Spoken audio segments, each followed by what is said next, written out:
Would you join me in a moment of prayer, please? Oh, precious Lord, settle with us now. Help us to hear your voice. Help us to be mindful of your will as we come together, share together, and learn together as the family of Christ. Oh, dear Lord, may the collective meditations of our hearts be acceptable in your sight. Amen.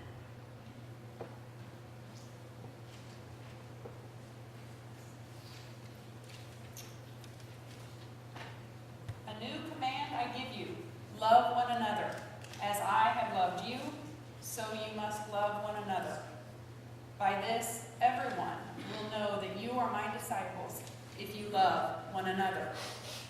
These are words from the book of John, and they dovetail nicely with the words that Sarah read.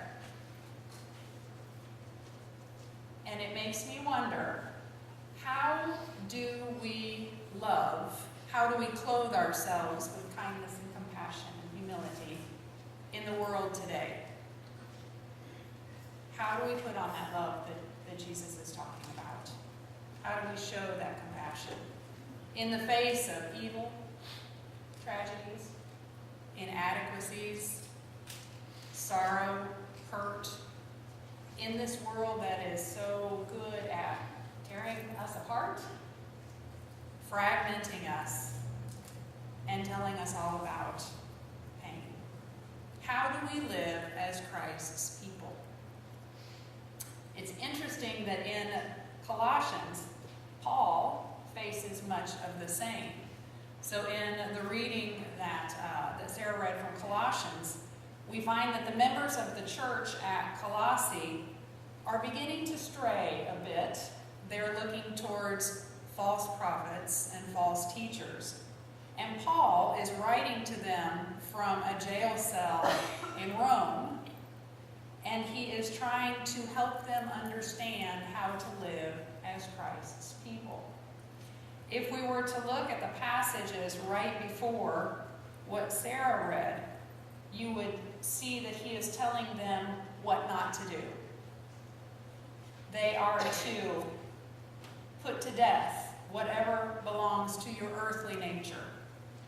Sexual immorality, impurity, lust, evil desires, and greed. You used to walk in those ways in the life you once lived, but now you must rid yourself of those. So he tells them to take off the old self. Take off the old self with its practices and put on, as he says, clothe yourself, right? With kindness, compassion, humility. So set aside the old us and put on the new us. Now, the first thing that he mentions is compassion. And compassion, by definition, is a response to the suffering of others that motivates us to help or to be merciful. The origin of the word compassion comes from the Latin, and it means co-suffering. So we want to actively alleviate someone's suffering because we feel it. We feel compassion. Late last year, I spent about 3 days in Chicago for work. The hotel that I stayed at looked out on a very busy intersection. It was out by O'Hare Airport. And there was one of the train stations at one corner. There was a major highway that fed into the road that my hotel was on. And I watched a panhandler work the corner, and I felt compassion. I felt like I should do something. Now, let me make it clear right now. I am a country girl. I grew up on a farm in Callaway County, and I'm not very comfortable in the city. I'm not very comfortable with panhandlers. I'm pretty naive. If you were to ask my husband, he would be chuckling to himself right about now. Because if you have a bridge that you wanted to sell someone in the middle of Missouri, you should come talk to me. I don't always understand when people are being deceitful to me. So I tend to go into my shell when I'm in a city. But I watched this man for 2 days. And on the third day, I decided that I had enough. And so I kind of screwed up my courage. I put some money in my pocket. I left my wallet and all of my identification and things there in the hotel. And I walked across 4 lanes of traffic and said, "Hi, my name's Karen." And he said, "Well, hi, my name's Keith." And we started talking. He had 2 children that were at the Salvation Army daycare while he was out panhandling.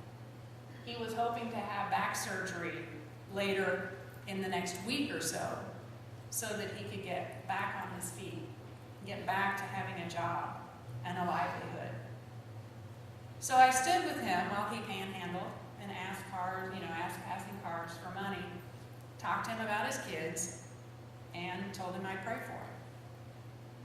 Now, I would bet that most of you have had an experience somewhat similar to that, where you've helped someone because you felt compassion, where you moved a little bit out of your comfort zone, maybe, to help someone in a way that you might not normally do.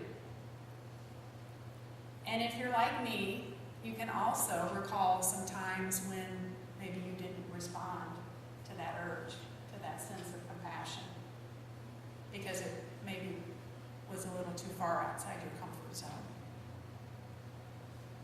So what gets in our way?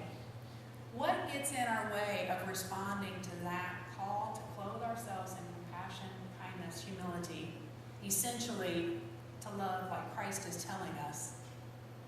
What gets in our way? Why did I resist for 2 days before I finally walked across the street and talked with someone? There are a few things that I know affect me, and one of them is self-will. And that one kind of goes like this. You say to yourself, "Yes, God, I know there's that thing that you want me to do. I get that, but I've got a whole list of stuff that I've got to get done today. And I really, really promise that I will get my act together and I will work for your glory. But it might not be today because my list is pretty long. It may be tomorrow." Self-will gets us in trouble because we get our priorities screwed up a little bit, right? We get caught up in this world that we live in and our priorities rather than starting with God and His priorities. And how about fear? I know for me, fear actively gets in the way of me sometimes saying yes to what I know God's will is for me. Fear that if I truly surrender myself to God's will, saying, "Yes, whatever you would have me do, God, I will do," He just might ask me to do something I don't want to. I'm sometimes hesitant about surrendering myself, my whole self, to God because He might require that I do something new, that I talk to someone I don't know, that I really get outside of my comfort zone. But I want to pause on that for a minute because there's a flipped side to that, right? When we surrender to God's will, what blessings we get, right? Now, I can only speak to this personally, but I can tell you, beyond a shadow of a doubt, that I never expected my life to be as filled with joy as it has been.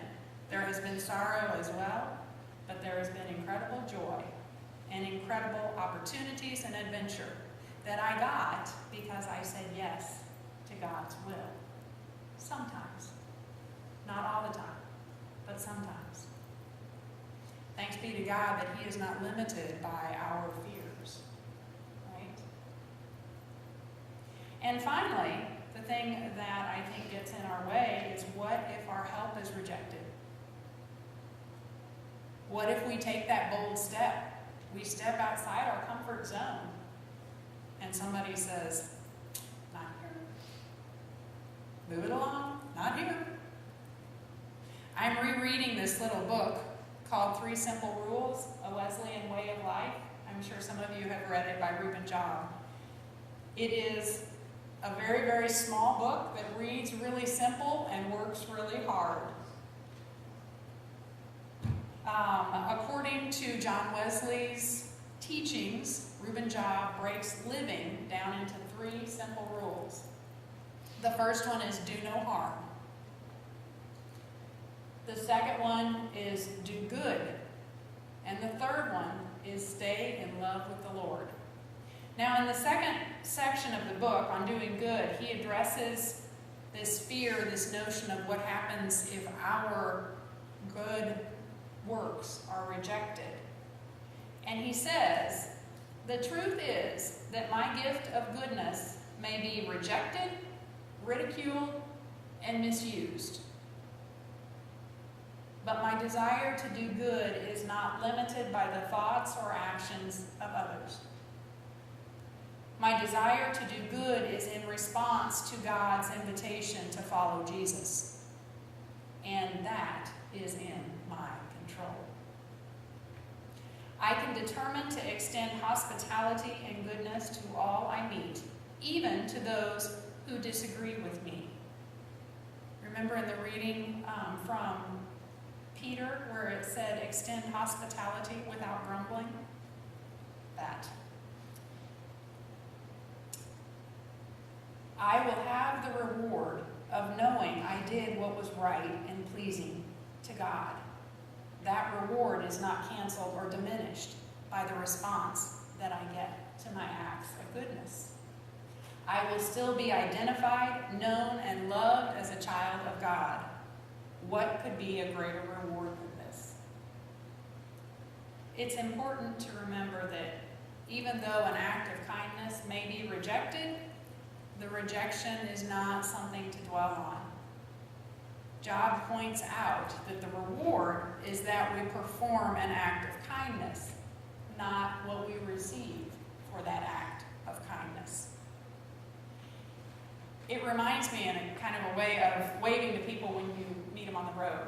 I ride a motorcycle. I've ridden for about 20 years or so, and I love waving to other motorcyclists. We're kind of, this little two-wheeled fellowship. Not everybody waves back. I know it's shocking, isn't it? But I ride a BMW motorcycle, and there's some other riders of another kind of motorcycle that, generally speaking, don't wave at me. Yeah, it used to really irritate me. I used to spend my energy being resentful for why somebody else didn't wave at me. And I finally realized, you know what, it just makes me feel good to wave. So I'm going to continue waving. It's the act, not the expectation of what comes back, right? If we let go of that expectation, the act becomes more joyful. That's a small example, but I think it's important to remember that we are to be Christ's people, not for what we receive from others, but because of the act of giving. Kindness pleases God. The scriptures remind us that we are God's people. Paul says, therefore, as God's chosen people, holy and dearly loved. He's talking about us. He's talking about that church that Christ loves so deeply. And Peter says, if anyone serves, they should do so with the strength God provides. God is with us at every moment, in each success and in each failure. God is with us. The Baptist Church in Huntsville, which is where I go to work every day, has a different saying on its sign each week. And one week the saying was, don't let what you can't do get in the way of what you can. I think that's pretty good advice for us living as Christ's people. Don't worry about what we can't do. Just make sure that we're looking for every opportunity to do what we can to serve Jesus. So next week, you'll be getting a new pastor. I think you'll love Steve and Patty. With that new pastor comes some new ways of doing things, right? It's inevitable. New opportunities. Some of those will be comfortable. Some of them may not be comfortable. As you move forward together as the family of Christ, my prayer is that you will search your heart and say, what is it that this church can do to live as Christ's people, both within these walls and outside of these walls, in the community, state, across the world. Amidst all of the emotions and all of the new experiences, remember these words from Colossians. Clothe yourselves with compassion, kindness, humility, gentleness, and patience. Bear with each other and forgive one another. And over all these virtues,